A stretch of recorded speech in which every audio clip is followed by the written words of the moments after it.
नमस्कार student, Pratap study point में आप लोग का स्वागत है। तो स्टूडेंट, हम लोग साइंस का चैप्टर शुरू किए हैं, जिसमें चैप्टर 1 हो गया है और उसमें कुछ बचा है, अभी हुआ नहीं है, कुछ बचा है जिसको हम इस क्लास में आज पूरा ख़त्म कर देंगे। आज चैप्टर 1 ख़त्म हो जाएगा।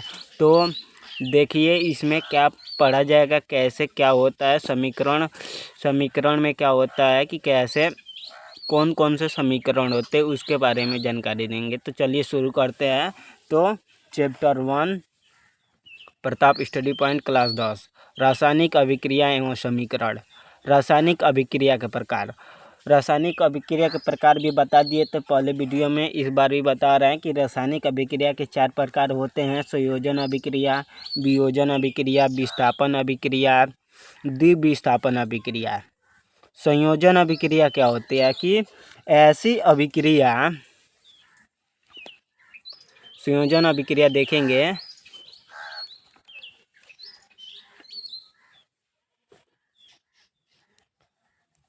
ऐसी अभिक्रिया जिसमें 2 या 2 से अधिक अभिकारक मिलकर एकल उत्पाद का निर्माण करते हैं, उसे संयोजन अभिक्रिया कहते हैं। कि 2 व्यक्ति मिलकर कोई एक काम करे, यानी कि उसको ही हम क्या कहेंगे, संयोजन। जब 2 व्यक्ति मिलेंगे तो काम जल्दी से होगा। तो जब 2 चीज़ें जब मिलती है तो एक चीज़ बड़ा बन जाता है। क्या हो जाता है? बड़ा चीज़ बन जाता है। उसी प्रकार जब 2 अभिक्रियाओं को मिलाएंगे तो एक बड़ा अभिक्रिया बनेगा, तो उसे ही संयोजन अभिक्रिया कहते हैं। ये संयोजन अभिक्रिया के उदाहरण है 2, देख लीजिए। संयोजन अभिक्रिया के उदाहरण। तो जब 2, देखिए पहला 1 हो गया, ये 2, इसको बोलते हैं अभिकारक, इसको बोलते हैं जिससे बनता है, इसको उत्पाद बोलते हैं। तो ये हम लोग का तीर का निशान होता है। ये तीर हम लोग का दर्शाता है कि इन चीज़ों से मिलकर, कि ये दोनों चीज़ों से मिलकर ये चीज़ बना हुआ है। तो जब 2 अभिकारक, यहाँ पे 2 हो गया, 2 अभिकारक मिलकर एक संयोज होकर एक नया उत्पाद बनाते हैं, उसे ही संयोजन अभिक्रिया कहते हैं। अब संयोजन की बात से आता है हमारा वियोजन अभिक्रिया। तो वियोजन अभिक्रिया देखेंगे। वियोजन अभिक्रिया ऐसी अभिक्रिया जिसमें एकल उत्पाद, इसके ठीक उल्टा होता है। संयोजन अभिक्रिया के ठीक उल्टा वियोजन अभिक्रिया होता है, क्योंकि संयोजन में होता है हम लोग का 2 उत्पाद मिलकर एक अलग उत्पाद बनाते हैं, एक बड़ा सा उत्पाद मिलाते हैं, 2 चीज़ें मिलकर एक चीज़ के निर्माण होता है। लेकिन वियोजन में क्या होता है कि एक चीज़ रहता है और उससे 2 चीज़ें बनती हैं। एक अभिकारक रहेगा और जब उत्पाद बनेगा तो 2 आपस में टूट जाएगा। लेकिन यही अभिक्रिया जब संयोजन अभिक्रिया में देखेते हैं, तो जब 2 अभिक्रिया मिलती है तो एक एकल उत्पाद का निर्माण करती है, तो उसे संयोजन अभिक्रिया कहते हैं। लेकिन वियोजन में क्या होता है कि एकल उत्पाद रहता है, सबसे बड़ा उत्पाद रहेगा और यही टूटकर 2 उत्पादों में बट जाएगा। इसे ही हम लोग क्या कहेंगे, वियोजन अभिक्रिया कहेंगे। इसके परिभाषा हम लिख दिए हैं, इसको उदाहरण सहित परिभाषा नोट कर लीजिए, आप लोग पेपर के लिए तैयार कर लीजिए। आपको एक एक चैप्टर करा देंगे बहुत अच्छे से, बोर्ड एग्जाम की तैयारी बहुत अच्छे से कराएंगे, एकदम चैप्टर वाइज चला जाएगा। तो वियोजन अभिक्रिया आप लोग समझ गए होंगे। तो हम तीसरा अभिक्रिया देखेंगे, जिसमें है विस्थापन अभिक्रिया। विस्थापन अभिक्रिया के बारे में जानेंगे कि विस्थापन अभिक्रिया होती क्या है। तो विस्थापन वे अभिक्रिया जिसमें अधिक क्रियाशील तत्व अपने से कम क्रियाशील तत्वों को विस्थापित कर देता है।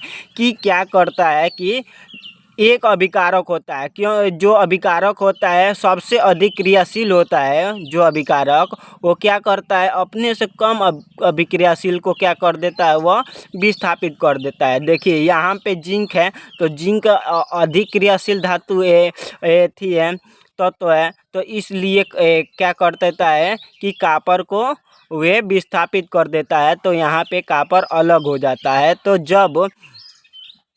जब अधिक क्रियाशील धातु जब कम क्रियाशील धातु से अभिक्रिया करते हैं तो वे विस्थापित हो जाते हैं। कम क्रियाशील धातु अलग हो जाता है और अधिक क्रियाशील धातु जाके जुड़ जाता है, तो उसे ही विस्थापन अभिक्रिया कहते हैं। अब विस्थापन अभिक्रिया की परिभाषा देख लीजिए।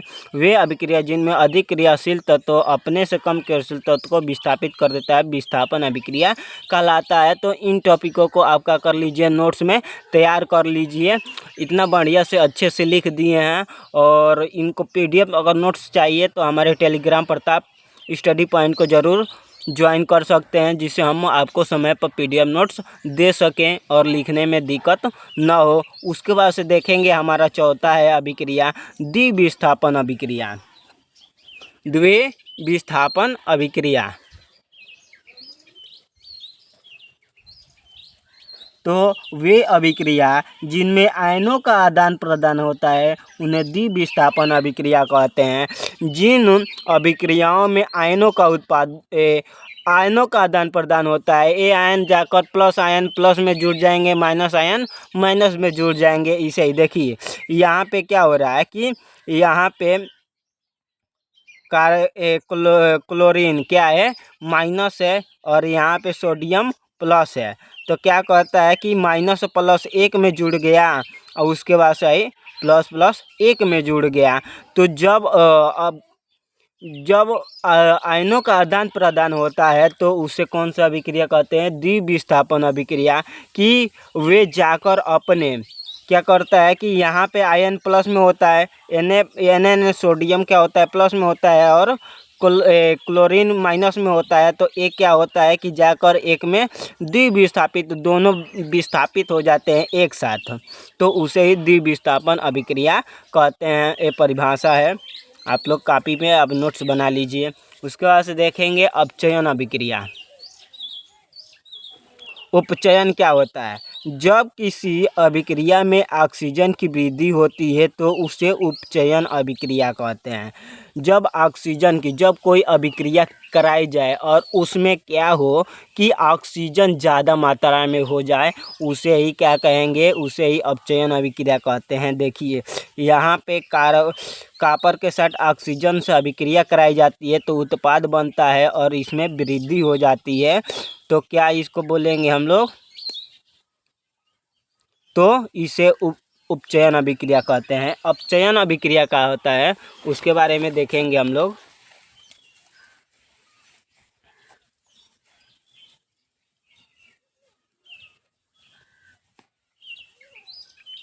तो जब किसी अभिक्रिया में उपचयन में होता है कि जब ऑक्सीजन में वृद्धि होती है, और अपचयन में होता है कि जब ऑक्सीजन में कमी हो। जब किसी अभिक्रिया में ऑक्सीजन की कमी हो तो उसे अपचयन अभिक्रिया कहते हैं, अपचयन अभिक्रिया कहते हैं। देखिए यहाँ पे उदाहरण दिया है कि यहाँ पे कार्बन के साथ हाइड्रोजन है, तो ये क्या कर रहा है कि यहाँ से हट जा रहा है, कॉपर के साथ हट जा रहा है और हाइड्रोजन के साथ जुड़ जा रहा है। तो इसे ही क्या कहेंगे? अपचयन अभिक्रिया कहेंगे।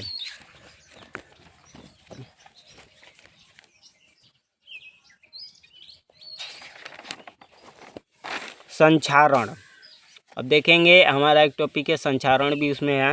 तो जब कोई धातु अपने आसपास अम्ल आर्द्रता मतलब नमी, अम्ल आदि के संपर्क में आती है तब ये संक्षारित होती है और इस प्रक्रिया को संक्षारण कहते हैं। जैसे कोई भी वह धातु हो, जैसे लोहा हो गया, लोहा एक धातु है, अब उसको जब पानी में रखेंगे तो वह संक्षारण हो जाएगा, जिसकी वजह से उस पर जंग लग जाएगा। इस प्रक्रिया को हम क्या कहेंगे? संक्षारण कहेंगे। रेडॉक्स ऑफ अपक्रिया, किसी अभिक्रिया में एक अभिकारक उपचयित तथा दूसरा अभिकारक अपचयित हो तो इस प्रक्रिया को रेडॉक्स ऑफ अपक्रिया कहते हैं। कि जब रेडॉक्स अपक्रिया क्या होती है कि उपचयन और अपचयन दोनों अभिक्रियाएं साथ साथ हों। देखिए यहाँ पे उपचयन, यहाँ पे ऑक्सीजन है और ऑक्सीजन यहाँ पे जाकर इधर मिल गया है, इसलिए ऑक्सीजन इधर वृद्धि है, इधर आके कमी हो गया, यहाँ से ऑक्सीजन हट गया है। तो जहाँ पे जिस अभिक्रिया में ऑक्सीजन उपचयन और अपचयन दोनों अभिक्रियाएं होती हैं उसे रेडॉक्स ऑफ अपक्रियाएं कहते हैं। तो इन परिभाषाओं को नोट कर लीजिए और अपने कॉपी पर नोट कर लीजिए और याद कर लीजिए, क्योंकि ये पेपर में ज़रूर पूछता है। टिप्पणी में 2 नंबर या 3 नंबर में टिप्पणी में पूछता है। तो ऐसे ही लेटेस्ट वीडियो पाने के लिए हमारे प्रताप कॉम्पिटिटिव एग्जाम को लाइक, सब्सक्राइब, शेयर करना न भूलें और ऐसे ही जुड़े रहे, जिससे हम आगे की क्लास आपको दे सकें। जय हिंद दोस्तों।